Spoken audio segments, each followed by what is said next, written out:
Hey everyone, and welcome back to my channel. A few days ago, I talked about my family from Rohatyn, Ukraine, and there were a few things that somebody pointed out to me about them that ended up making me realize that some of the theories that I had in that episode turned out to be not true. Now, I'm not entirely sure when Chaim David died, but there are some really interesting records for a different city relatively far away from where the Leichtlings and Liebsmans lived, for the city of Ternopil. And what it shows is there was a Chaim David Leichtling who in 1911 had a daughter with a woman who was not Dressel. Now, I'm not really sure whether it's the same guy, but it does seem in line with the story that he was running off with another woman. You know, he was definitely still married to Dressel at this time. I also learned something else about the surname from a relative of mine, and that is that the family that I thought was called Leichtling, as a matter of fact, it's actually pronounced Leichtling. So that's my Leichtling family from Rohatyn, Ukraine. I had posted in the last episode that I knew that my great-great-grandfather, Chaim David, wasn't really known to be such a good guy and such a good husband, but there was something that I had theorized, which is that there was a Chaim David Leichtling from Ternopil who may have been the same guy and had a child with a different woman. And as it turns out, that is not the case. Now, how did I figure this out? Well, I want to thank first and foremost a guy named P.Y. Mund. And if you don't know who P.Y. Mund is, he is a genealogist who also focuses very much on Jewish genealogy. He has a blog and he also is very active on Twitter. And he watched my episode and pointed a few things out which I want to share with you. The first thing to notice is that if you look at this birth document, it actually cross-references the marriage between Chaim David and his wife and says where and when they got married. And what he was able to do was to find that document. And what it showed was that this is definitely a different Chaim David Leichtling than the guy who's my great-great-grandfather. His parents were named Moses, Mendel, and Gittel, and this was not the first time I had heard of this couple because they had shown up when I was doing a lot of research on this family, and there was actually a DNA match descended from this branch that I had been researching for a really long time trying to figure out. Through P.Y. Mund's findings, the marriage of Moses, Mendel, and Gittel is also available in the town of Novi Stryzlica, Ukraine.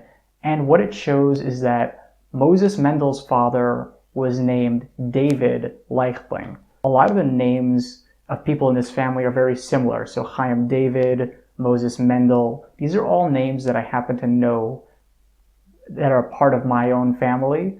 And what is possible is that, you know, he's a second cousin or something along these lines, because compounded with a DNA match, it is pretty clear that they are probably relatives, but there's just not enough data to really figure out exactly what this connection is. How on earth did that genealogist find these records that I had missed? And the answer to that is something that is really, really exciting for me, which is that Gesher Galicia, a site that I use very regularly to try to find records for my Galician family, has a huge number of unindexed records, but they still have the scans uploaded. And if you look through the database, I mean, it's absolutely incredible. You can see which ones are on JRI Poland, which ones are on Gesher Galicia, which ones are not online, and also which ones are online but not indexed on any of those sites. To be honest with you, I can't believe that I missed these things. I mean, I've been using Gesher Galicia and also JRI Poland for a really long time, and just right underneath my nose was this huge database of additional records that I hadn't known existed.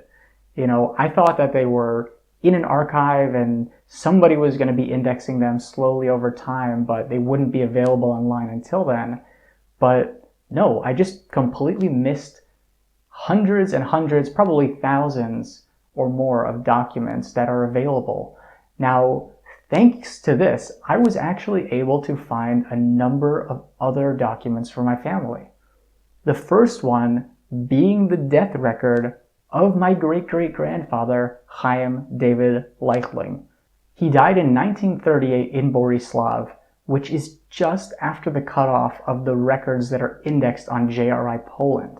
So those records, I believe, end in 1937, and so it makes complete sense that I hadn't been able to find a record of his death. I thought he might have died a lot earlier, but no, he died in 1938. There is his death record. It says Chaim David Leichtling, age 73. He was a cart driver. His parents were Hirsch and Sipra. I mean, this is all information that I know to be my great-great-grandfather. And thanks to P.Y. Mund showing me this database, I was able to get that document that I've been looking for a really, really long time.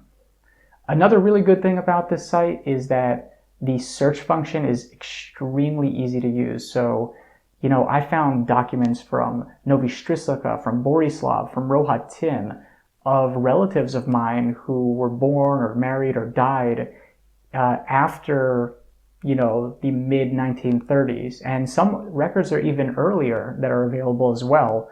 And you can basically just look through this site and it will tell you what's indexed, what's not. Once you find it, you just click through and it's super, super easy to use. You know, of course, I can't read Polish or German, but I can recognize the names and the dates and things like that. So if you have any family from Galicia, I mean, this is an extremely, extremely powerful tool, and one that I had just been completely oblivious to for the last several years. So thank you very much, P.Y. Mund. You know, you're the real deal. You helped me not only find my great-great-grandfather's document, but also helped to disprove a theory that I had been, you know, peddling to my YouTube channel and also in my own mind. And it turns out that that is not the case. So hopefully with this database, I'm going to soon learn a lot more things about various branches of my family. And it's another incredible tool that I've added to my repertoire. So anyways, thank you so much for watching, guys. If you like this episode, make sure to give it a thumbs up and subscribe to the YouTube channel. As always, I'm looking forward to bringing you more episodes as well as tips and tricks that you can use in your own genealogy research. So thank you so much for watching, and I'll see you in the next one.